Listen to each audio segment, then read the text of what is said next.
چراغ حق سے باطل کو مٹانا ہے، چراغ حق سے باطل کے اندھیروں کو مٹانا ہے، قرآن کی عظمتیں کیا ہیں یہ دنیا کو بتانا ہے۔ عزیزان گرامی، اللہ تبارک و تعالی نے اس کائنات میں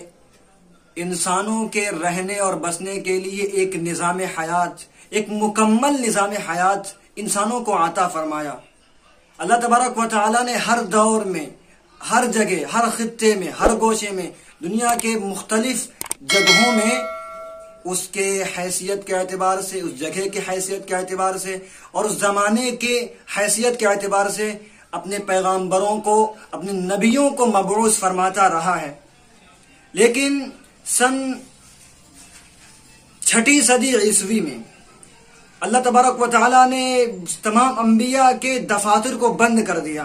اور پھر اس سے پہلے کا جو زمانہ ہے وہ اس کو بالکل الگ کر دیا، اور بعد کا جو زمانہ ہے اس کو بالکل الگ کر دیا۔ اللہ تبارک و تعالیٰ نے 6 صدی میں محمد رسول اللہ صلی اللہ علیہ وسلم کو مبعوث فرمایا اور ان کے ساتھ ایک کتاب ہدایت اتاری، اور یہی وہ کتاب ہدایت ہے جو آج تک اور قیامت تک جتنے بھی انسان اس دنیا میں آئیں گے، اس دنیا میں پیدا ہوں گے، ان کے ہدایت کا سرچشمہ، ان کے لیے منار نور ہے۔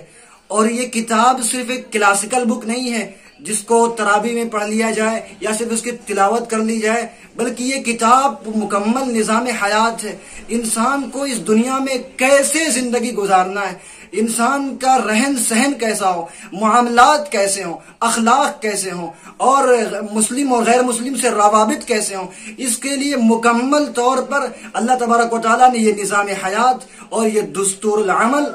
مسلمانوں کو دیا ہے، اور اس کو نافذ کر کے، اس پر عمل کر کے دکھلا دیا صحابہ کے ذریعے سے۔ صحابہ ہمارے لیے ستاروں کے مانند ہیں، یہ بھی اللہ کے نبی صلی اللہ علیہ وسلم نے فرما دیا۔ لیکن آج ہماری کوتاہی کا نتیجہ یہ ہے کہ آج ہم اپنے ماضی کو فراموش کر کے، صحابہ کے حالات کو، ان کی زندگیوں کو، اللہ کے نبی صلی اللہ علیہ وسلم کی تعلیمات کو بھلا کر ایک کنارے رکھ دیا، اس کو ایک لپیٹ کر ایک کنارے رکھ دیا، اور اپنی زندگی کو ہم نے غیروں کے مطابق، اور جنہوں نے ہم کو لوٹنے کی کوشش کی، ہم پر ڈاکہ ڈالنے کی کوشش کی، ہمارے دین کو مسخ کرنے کی کوشش کی، ان کے طریقے کو ہم نے اپنی زندگی میں اپنا لیا، جس کا نتیجہ یہ ہے کہ آج ہم بے یار و مددگار ہیں، ہمارا کوئی سہارا نہیں ہے پوری دنیا کے اندر۔ آپ افریقہ کے ایک کنارے سے لے کر کے یورپ کے ایک کنارے تک، اور شمال سے لے کر کے جنوب تک، پوری دنیا کا یہ جو ہے جائزہ لے لیجئے، پوری دنیا کے حالات کو بغور مطالعہ کر لیجئے، کہیں بھی مسلمان اس وقت بلندی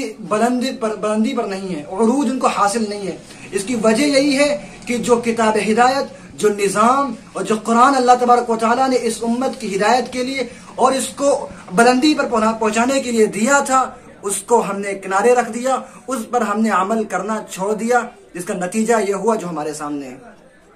لہذا ہم پر یہ ضروری ہے کہ آج کے دور میں اگر ہم یہ چاہتے ہیں کہ ہم عروج پر ہوں، ہمارے اندر صلاحیتیں پیدا ہوں، دنیا پر قیادت کرنے کی صلاحیت پیدا ہو، اور دنیا پر قیادت ہم کو ملے، تو پھر ہمیں قرآن کو عملی جامہ پہنانا ہوگا۔ جو اللہ نے ہم کو نظام حیات دیا ہے، اس کو مکمل طریقے پر اپنے معاشرت میں، اپنے معاملات میں اور اپنی پوری زندگی میں اس کو نافذ العمل بنانا ہوگا۔ اس وقت ہمیں کامیابی ملے گی، ورنہ کامیابی ممکن نہیں ہے۔ وآخر دعوانا الحمدللہ رب العالمین۔